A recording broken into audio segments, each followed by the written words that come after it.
little chuckle there. Anyway, the workplace is getting older. In fact, if we look at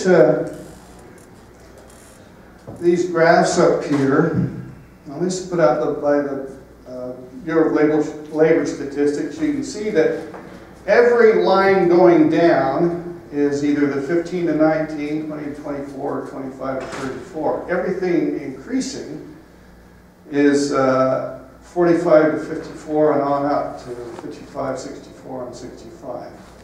And these trends have continued. This ends in 2010, but they continue to increase.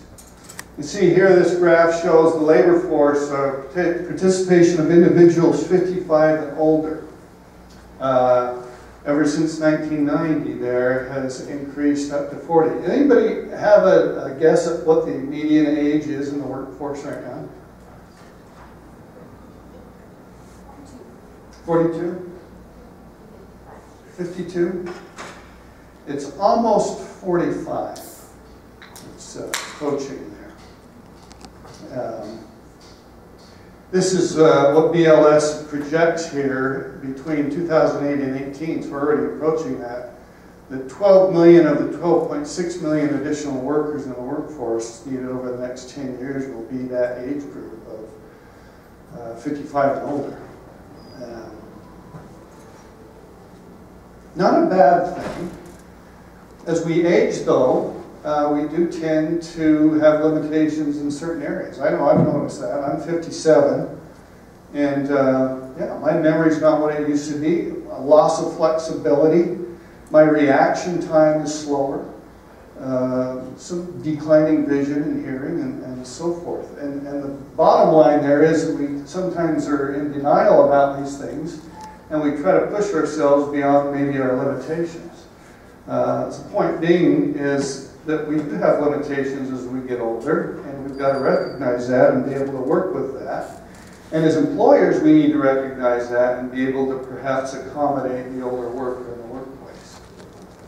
So, we'll shift gears just a little bit here and show you that, now this is lost time injuries for every 10,000 full-time equivalents there. And you can see it. I could actually go, this starts 1994, but I could go back to 1970. About when OSHA began in 74. And you see the frequency of workplace injuries, whether they're just medical only or lost time injuries, has gone down every year. So that's the good sign, or good news. The bad news is that the costs associated with medical and lost time have gone up. Now, certainly a component of that is just medical costs in general. In fact, I was sifting through some old records my mom had, and in 1961, I had to spend 7 days in the hospital here in Salt Lake. I found the hospital bill. Anybody venture to, right now, an average day spent in the hospital in this country costs you about $2,250. That's just the room. That didn't include doctor fees or anything like that. Anybody venture to guess what a day in the hospital cost in 1961?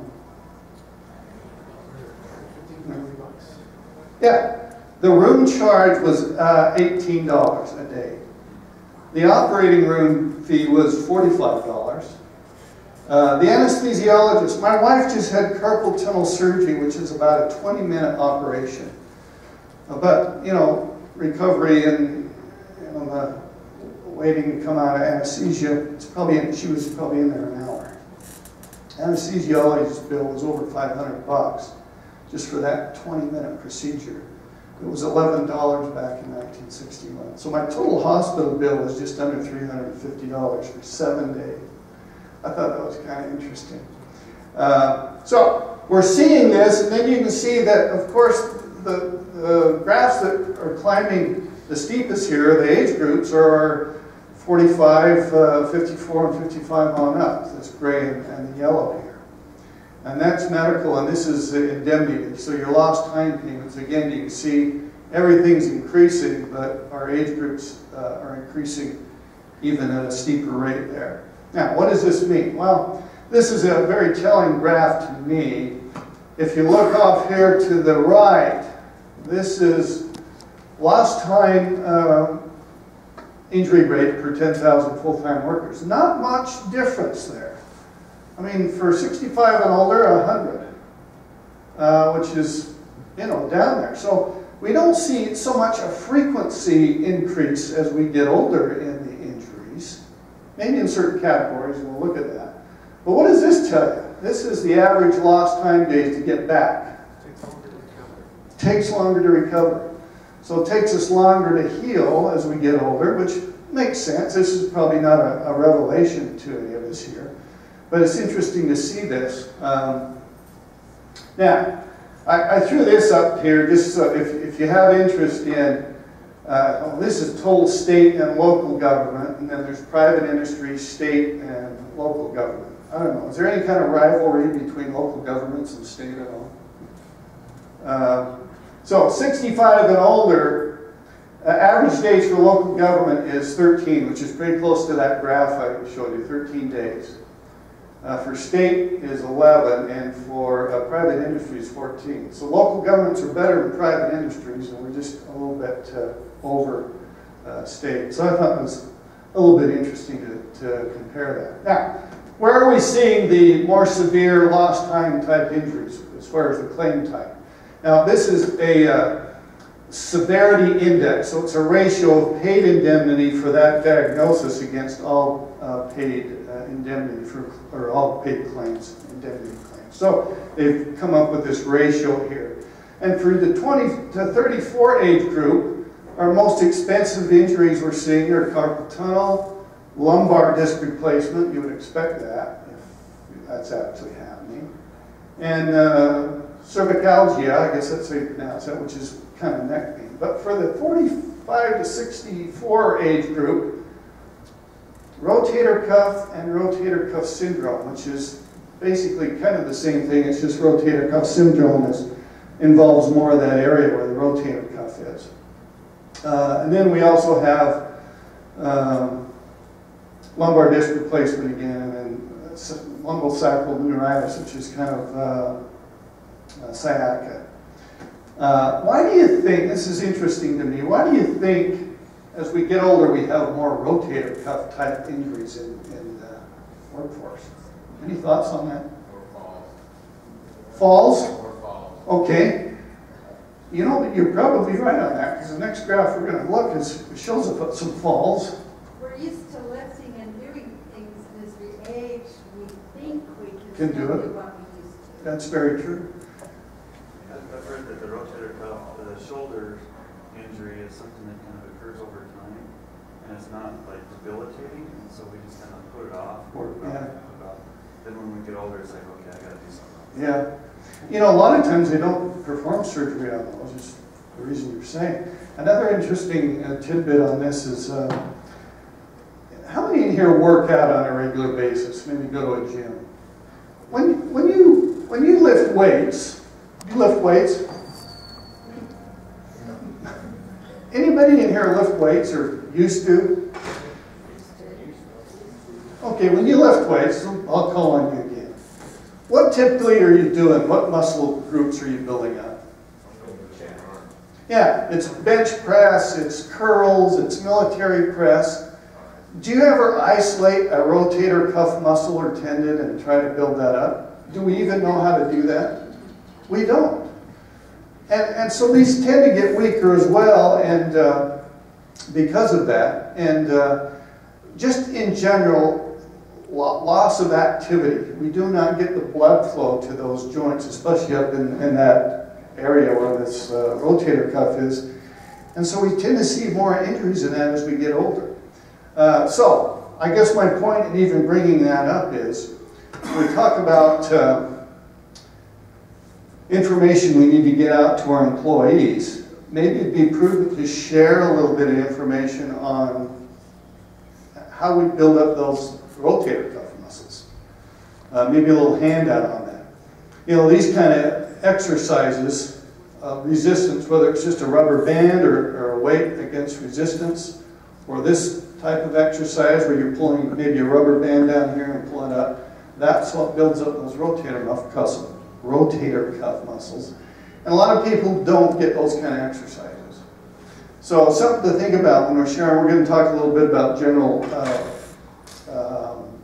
wellness programs and what we can do, but I thought this interesting. Now this is lost time, and then this is just medical, and you can see they're almost identical. Rotator cuff again, and syndrome, and the other. So these are the types of injuries we're seeing that have most medical costs associated with them, as well as lost time, and especially for those age groups. Now, just of note, because sometimes it gets skewed a little bit when we talk about cost of injuries, increased cost of claims may be due to higher wages of the older worker. As you know, work comp is based on payroll. But we see these, that the older workers typically are having those knee, back, and rotator cuff injuries, which tend to cost more dollars and tend to be more debilitating and cost more to get back, versus the younger worker where they're maybe more just neck and back pain and they're more sprains as opposed to actual tears and things like that. Now, you mentioned some of these coming from falls. You know, this I find very interesting that if you look at, now this is 2012 workplace fatalities by age group from 20 on up to 65 and plus. Slip, trip, and falls, we can see gets increasingly higher, and then it peaks out and then kind of goes down. But fall on the same level. Here's 0 at 20 to 24. Now again, these are fatalities. Up to 50 is we're 65 and older. So that's just a slip and fall on a surface like this, where we're losing 50 people over 65. Now, what would the reason for that be? Well, I think loss of, again, range of motion, loss of response time or reflexes, and be able to catch ourselves. The other high one here, which is also interesting, is struck by a vehicle. You see very few for these younger kids, and then it increasingly gets higher. So again, I think that's probably due to, again, reflex time, being able to get out of the way, or even seeing something. Now, when I say a vehicle, it could be a car, it could be a forklift, or some other type of motorized type vehicle. But we're seeing more people in that 65 plus age group, or 55 on up, dying from injuries like that. So, interesting to know this kind of information as maybe we prepare training and such for our employees. Now, what should employers do? So I want to talk about 3 things. One, just general awareness on wellness training. You know, if I ask this group, how many of you have safety programs? Probably everybody in here would raise their hand. How many in here have some type of wellness program? Okay, I'd say closer to 50%, which is what BLS comes up with, is that about 50% of the country have some type of wellness program for those that have 50 employees and up. That's increasing as a good thing. Now we'll kind of define, well, what is wellness? I mean, it could be a full-blown, I was just giving this class actually earlier today, and ARUP was in the group. They're the people that take blood, and they have 2,500 people across the nation. They're based here in Salt Lake. And they have this pretty elaborate wellness program. And you know, they figure it saves them an average of $7,000 per employee just on health plan costs alone because of the wellness program. And they shared a little bit about that. But I want to talk about at least 3 things. So, the Department of Health and Human Services, this was a study they did back in 2010. And this is just a slice of the general workplace population, every 100 employees. You see, out of that 100, we have 6 diabetic, 30 cholesterol, 44 suffer from stress, 38 are overweight, 20 don't wear seatbelts, 20 are over 55, 24 don't exercise, 21 smoke, 25 have cardiovascular disease, 26 high blood pressure, and 31 use alcohol excessively. Now these statistics are probably going to vary by state. And I think if we looked at Utah, we'd actually probably fare better than this. We tend to be a little bit healthier state. But I don't know, does this surprise anybody that we have that much injury or illness out in the workplace, just out of a slice of 100 people? Okay. Well, let's kind of associate these statistics with workers' comp and some of these modifiable health risks. Now, when I talk about modifiable health risks, I'm talking about diabetes, hypertension, maybe cholesterol, and non-modifiable health factors would be our age, gender, work, or genetic history, and so forth. But this is what a study did back in 2001. Businesses pay an average of $2,189 more in work comp costs for smokers compared with $176 for non-smokers. You know, when you smoke, we take in, they say, 4,000 chemical substances, and 400 of those 4,000 are toxic. My wife right now smoked 10 years between the ages of 15, 25, and then she quit. And now she's battling COPD. Anybody heard of that disease? Chronic pulmonary obstructive disorder, something like that. She'll battle it all her life. It's something you can actually die from. But it's something that's caused by smoking. And even though it was earlier in life, now she's dealing with that sort of thing. BMI, body mass index, is a ratio between your height and your weight. Now this is quite an indictment on our society here. As we see, and KSL was just 2 days ago put out the 2013, so I updated that one, and I don't think it's in your handout if you're looking, it's on your computer. But watch the graph here as I progress through these slides here. You can see Utah in 2003 we're between 15% and 19% body mass index. And we'll look at the graph, how that translates, but that's pretty good, 15 to 19%. Now look at the rest of the country as we progress through here. So this is 2003, 2005, now we increased, we're up to the 20 to 24. And you can see here in the deep south we're doing, geez, some of those are greater than 30%. 2007, we're still the same. 2009, we're still the same. Now they switch colors on me. And so now we go to, we're still in that kind of 20 to 25%. 2012, and here's the latest, 2013. So we're still in that 20 to 25%, which is pretty good. But you can see here we have some states, Mississippi and West Virginia, that are greater than 35% BMI. 30 is obese. So 30 and above is obese. In fact, this chart here, if you want to kind of see what your own BMI is here, you can look at this. So you can see that normal range, 18 to 25. Overweight would be 25 to 30. And then obese would be 30 and above. So you're feeling pretty good about yourselves, BMI-wise, so look at that. Anyway, this is interesting to correlate this. Who has the worst BMI in the world? Well, according to this, it's us. We have 30.6% that are greater, or 30 or greater BMI. So that's at the borderline of obese. Why is that? Shorter? This is interesting too. Japan, 3.2. I was looking at age or longevity, how long we typically live in this nation. You know what the average is for a male in this nation now? It used to be 72 forever, it seemed like it was 72. For a male, it's 77. For a female in this nation, about 82. Japan is the second at 85. Interesting to see that correlation, though, between healthier, at least from a body mass index, and how long you live.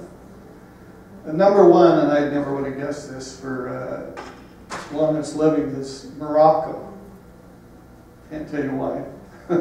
Anyway, now why is this important? Well, here's the study put out by Duke University. It's in 2007. And they said obese workers filed 2 times the number of workers' comp claims, 7 times higher medical costs, 13 times more days away from work. The average medical claim per 100 employees was 51,000 for obese. So we're talking 30 and above BMI versus 7,500 for non-obese. And both Johns Hopkins and NCCI, the people that set your EMOD rates, released similar studies which correlated with the same results that Duke University had. So here's a correlation between how hep you're getting, as far as our body mass index, and workers' comp. Now, here they switched a little bit. They're looking at BMI greater than 40, so not 30 now. So we're talking more morbidly obese. But here's the claim, just pure claim frequency here. Lost time injuries. Basically double what we're seeing for a normal BMI, 18 to 25. And then the lost days, look at that, that's a 1,200% increase. An average of 14 days for this age group. I mean, this BMI group versus greater than 40, 183 days. That's staggering to me. Probably not surprising, I guess. I mean, you think about it. One other component to this, which is also interesting, and this is what we call claimants with comorbidity diagnosis. In other words, we have a work comp injury, but then also in association with that, and actually probably something that exacerbates the injury itself, we have another illness associated with that. And this graph is showing that, well, the illness is either, or a situation or a condition, either drug abuse, it's either diabetes or obesity, or hypertension or pregnancy in this case. Now you can see that typically older claimants, we're peaking out here with diabetes and hypertension around 55, a little bit earlier on the obesity here. The significance of this, and I don't know, this isn't alarming, but now this is, you can see injury, these years were from 96 to 2009. And we're talking about what, maybe just 3%, 4% of the work comp claims involved a comorbidity. This rate has tripled though in the last 9 years. So we're seeing this go up, this issue with comorbidity. And you can see the cost here. Average claim costs were about $2,500 when there was no comorbidity, I can't spit that out, condition. But you can see if we did have hypertension, cost almost 5 or 6 times. Pulmonary condition, diabetes, and drug abuse, 5 and 6 times the cost when you have one of these other conditions which exacerbates the work comp injury. So that's significant to me, and as somebody who works in the industry here. Bottom line here, this was a study done in 2001 for work comp costs and the effect of some of these modifiable health risks have on it. So smoking, 1,243% higher, poor health, no exercise, 550%, 6%, and so forth. Down here we have low health risk. So if you just have maybe doing a wellness screening and we have a low health risk, average of 106 average on annual work comp. If you have high, so multiple health risks, maybe you have hypertension in conjunction with diabetes, you can see that the increase from 106 to $1,241. So I haven't really thought much about this correlation in the past. You know, as a safety or loss prevention guy, I'd come in, maybe talk to clients like yourselves. If we were talking about safety programs, what typically are we focusing on if we're talking about improving safety in your workplaces? I heard a voice. No? Well, we're typically talking about, well, what kind of training are you doing? Or, you know, do you have some safety rules in place? Or you know, using any kind of job hazard analysis, maybe to identify and properly train on steps to perform a task and do it safely. We're talking about maybe hazard identification. For maybe you walk through your facilities and you look for physical hazards that can cause injuries, or maybe you're looking for poor work practices that can cause injuries. Do we ever sit down and talk about general wellness? Typically not. But I think as we look at safety, maybe a more holistic approach here, this is a component that we're kind of missing out on, that we need to maybe shift and place more emphasis and focus on. So, why integrate programs like safety programs and wellness programs? I think after looking at some of this data, it makes sense to me that, again, taking more of a holistic approach to safety and realizing that it does have a serious impact on the injuries that we see, not so much from a frequency standpoint, even though there are some, but especially from that severity standpoint and being able to overcome and heal from injuries that do occur in the workplace. So, I'm just curious, wellness. You know, you define what it is for your organization. A little feedback from you here. What are you doing now at your public entities to try and promote and raise awareness with regard to just general wellness? Are you doing anything right here? We've just started designing our wellness program. Or actually, we've designed it and we're going to implement it. And we're going to do it in collaboration with our employees. So we have representatives of a group who will kind of be sort of that personal coaching. Right now we do a lot of communications or on the wellness, inspirational piece. And we have an assessment of our organization so we can actually target those areas of need to be able to focus on that and create more of a healthy environment for our employees to increase productivity and so forth. They're part of the process. So you're getting their feedback. Was it through a survey of some sort, or? Yeah, we're doing a health risk assessment. Okay. And so based on their personal responses, we don't receive, what their personal responses are, but it helps us to target those areas of need so that they can be engaged in the process and be incentivized to create a healthy lifestyle and so forth. Okay. Anybody else? Anything you're doing now or looking to do? We've been, for the last couple of years, each quarter presented a different challenge for all of our employees. So like we had a 10,000 step challenge a day, 10,000 step a day challenge one quarter we did. This time we're doing eating fruits and vegetables and marking off the on the chart to get how many fruits and vegetables in during the day. We've done actually one quarter we did more safety stuff like wear your seatbelt every day, floss your teeth, all of those types of daily tasks that you do. So we switch off every quarter and do either an exercise challenge, a food smell challenge, type of stuff like that. Do you find that your employees want to participate in these programs, or do you really have to urge them with incentives? Well, it's funny, our incentives aren't huge. Yeah.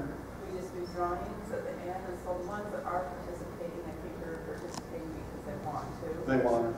But we only have 30 to 35 people out of our 120 that actually continually participates with it. And they'll switch on. Some like the exercise more than the food challenges and stuff like that, so it's different. Well, it's to make it fun and interesting can be a challenge sometimes. Tom, how are we doing on time? Go a little longer. You're back much later. Okay, I want to make sure I'm not going too long. I was just going to mention to you stretch and flex programs. I don't know if any of you use those, but we talk about trying to prevent, most of the injuries we see in the workplace are some type of strain and sprain. That's close to 40% of the injuries we see. If you really want to make an impact, that might be an area of looking Some of those come, as we mentioned here, just from slip and falls, and some are from material handling.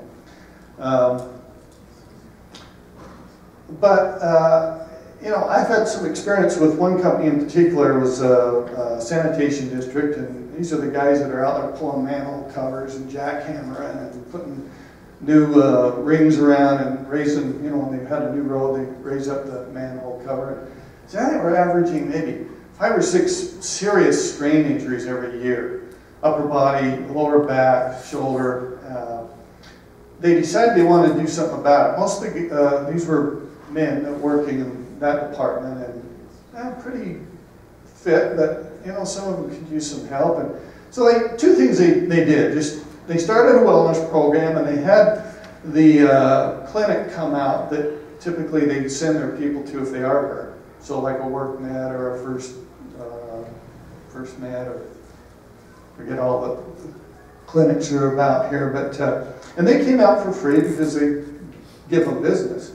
And they looked at what the guys did every day. And then they designed a little bit of stretch and flex program to help them and being limbered up before they went out to work. And so they decided they were going to do it as a group beginning of the day, and then they also did it at lunchtime and then halfway through their afternoon work.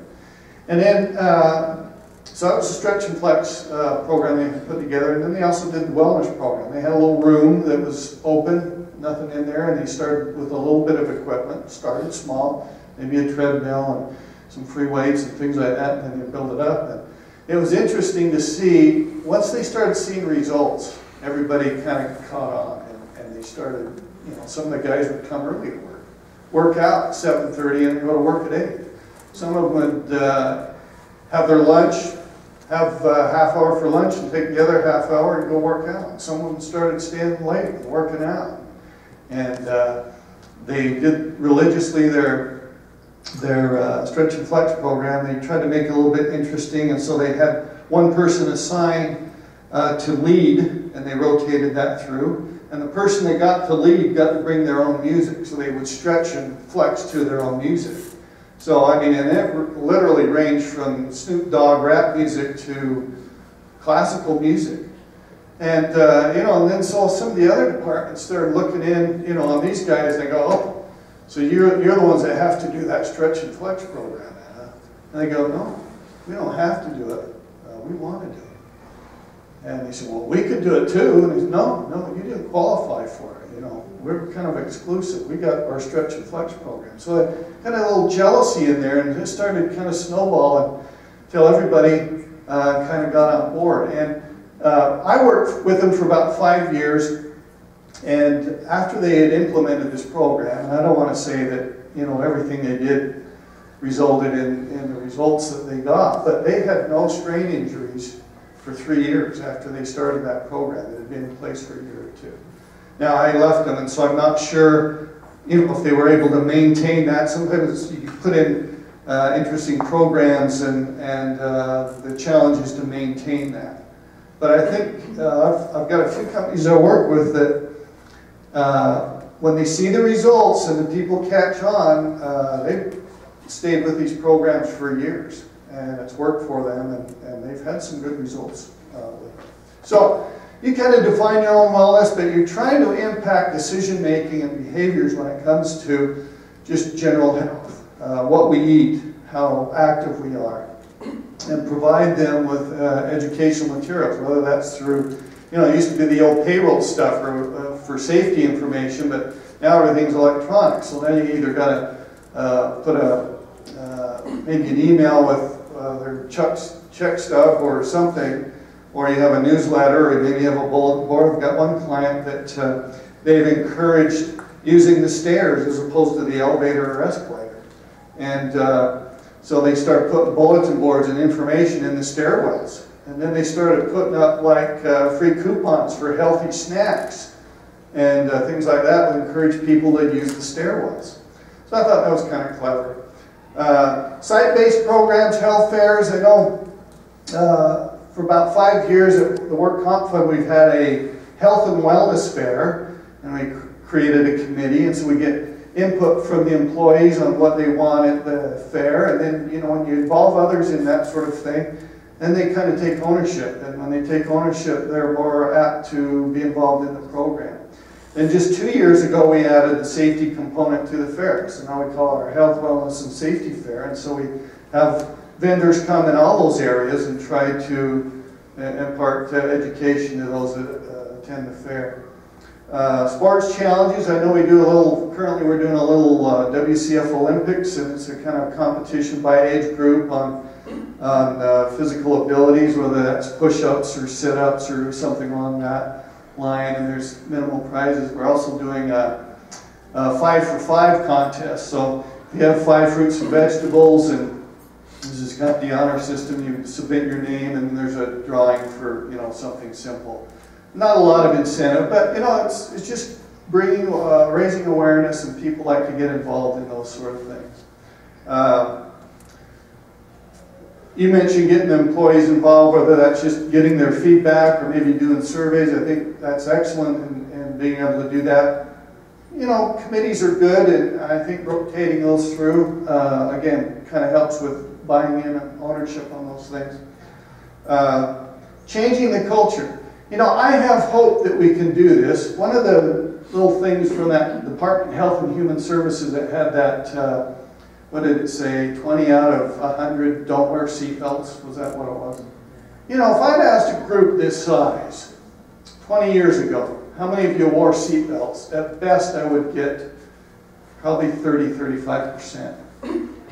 If I asked a group, you today, I won't do it, but how many of you wear seatbelts? I'll bet we'd get close to 85%. So what has changed in that culture? Okay, law has changed. Policy, internal. We become educated. Education's a big one. You know, if I had been, when I was 20 years ago and had kids at home, if I'd have backed down the driveway and had my seatbelt on, my kids would say something to me. And I'd put it on. Because I didn't used to wear a seatbelt. So education is a big thing, and starting young. You start in the elementary schools. And all these things contribute. Certainly technology in vehicles, and if you don't, the alarm goes off, and that can be pretty annoying. But the point is that the culture has changed. And I think we can just kind of take some hope in that we can change the culture with regard to our general wellness as well. Whether that's talking about body mass index or nutrition or activity levels. I think it's just, you've got to be consistent, you've got to be diligent, and you've got to promulgate these programs in, as part of your daily education that you provide your employees. But I think there's big payoffs for that. We've kind of talked about stretching. I'm going to skip that one. Just, you know, these are just some ideas here. I actually had a handout and I forgot to bring it, but if you want to Google 70 ideas for wellness programs, it'll come up with a list of things. These are some of them here that you can provide just ideas, anything, you know, from even simple things like, you know, if you've got vending machines, you know, what are your healthy snack choices in vending machines? Can you look at that? Maybe substituting donuts for a healthier snack. I know when we do our seminars, it used to be nothing but donuts. Now there's healthier things. We bring in fruit and bagels and low-fat spreads and things like that. And people want that. In fact, the donuts are usually left. Nobody eats them anymore. So that's a good thing. Just some benefits on integrating programs here, as we've talked about the association with wellness and workers' comp. Now, I'm just going to, I think, end here with just showing you, we partnered up with this company called Orion. Now, they're kind of a wellness program. So this is certainly some investment in this program. This costs some money, but they come in and do the screenings, and then depending on where we test out, you may trigger, like me, I've got high blood pressure, and so now I need to talk to a wellness coach every month on the phone. And we set goals and we work towards things in nutrition and exercise and diet, and to try and bring blood pressure down and just improve my overall health. And so I'm just going to share, I'm not going to go through these, but these were the results that we had as a company between 2012 and 13, and we're in our 3rd year of this, working with them. And I could say it's an investment, but I know the Work Comp Fund feels like the investment pays off in dividends in that we improve our health and we improve our rate for our health care plan. And as we've been talking about today, we improve hopefully our work comp rate as well, because we're healthier and we have fewer claims and fewer severe claims. So these are just kind of results here. Here's my blood pressure one. We improved 134 over 89 to 127 over 82. And every category improved somewhat. Now, some more than others. We had 5 participants back then that actually stopped using tobacco products. So I think a win-win situation there. I'm just going to, it's about time to end. Oh, okay. Well, let me just show this video clip, and I don't even think we'll watch the whole thing, but if you run that, Tom, this is on making it fun. I hope there's not a little ad on here. Sometimes they... The 2014 Nissan Altima, 270 horses, and blind spot warning. Nothing is an Altima except another Altima. Shop at ChooseNissan.com. Click now for great local offers like this. Sometimes they let you skip those. This is in Stockholm, Sweden.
I just thought it was clever. Now we're probably not going to be doing anything like that, but this is little ideas to help make things a little bit funner. And it wasn't nice to see an empty escalator, you know.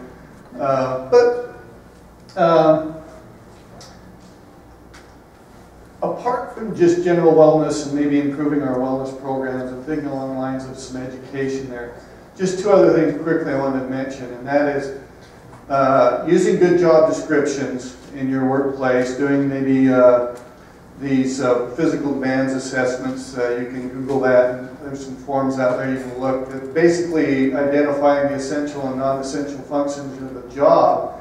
And then once you have that sort of thing, you can best assess who is physically able to do that. Now, you may, some companies use these and then use some clinics, like we mentioned, those that treat your work comp injuries, also get involved with fitness for duty testing. And I'm sure you see this with your fire departments, if you have those, or police or sheriff's departments.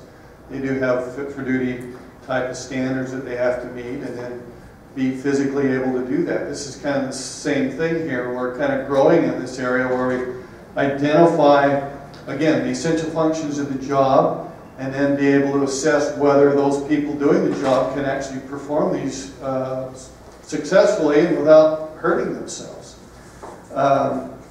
So think about that, and the important thing here is that typically if we're getting an aged workforce, and if we make accommodations for those maybe in 55 on up to help with essential functions of the job. When you do that, you also accommodate for everybody else. In other words, if you assess a task and the lifting of it you feel like to be done safe has to be done with a 2-person lift for maybe an older worker, then that's just going to be that much better for you when you have a 20-year-old doing it as well. It's still a 2-person lift, whether they're 70 or 20. So this is just a sample of one of those physical demands assessment here. Again, you're identifying the lifting involved, the carrying, the pushing, the pulling, reaching. Once you have those, a good description of that, then people can, like I say, the clinic can assess the physical demands, whether your person or people that you want to do that can physically or able to do it. Accommodations. Again, a well-designed workplace benefits everybody, whether they're older or younger. So from an ergonomic standpoint, if you're trying to design for good neutral positions, whether it's in a, now I know you don't do manufacturing here, but you may have your road shops and things like that do some of this sort of work. This is kind of a good, better, best scenario here. Here this guy is, do you think this looks very safe? He's trying to saw something down here and he's kind of bent over but if you lift your work up, now here they put it on just a stack of drywall or something there, but even best is just having a mobile workstation where you can work standing up. You don't have to try and balance yourself. So if you have operations like that where you do it maybe more frequently, try and design a good ergonomically well-designed workstation like this. It's going to improve the safety for everybody. You have tools like this as opposed to bending over.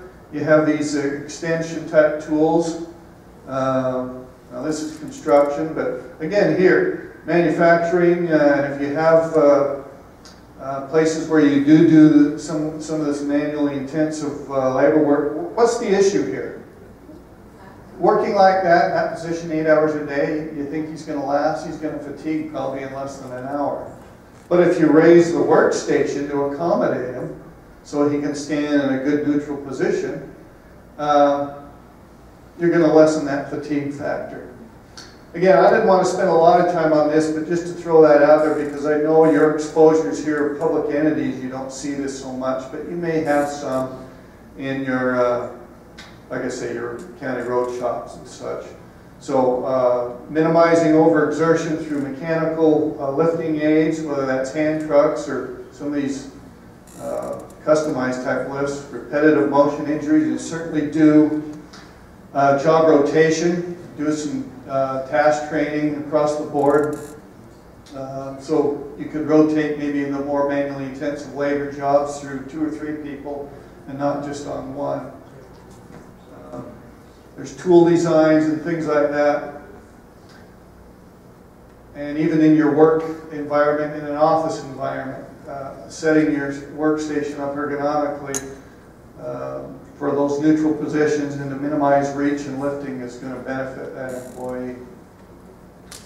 So bottom line is when you accommodate the older worker, you accommodate all and make the workplace environment safe for everyone. I appreciate your time today. We're about done there. Just a thought there in closing is consider that general wellness as part of your safety program and put some emphasis on that.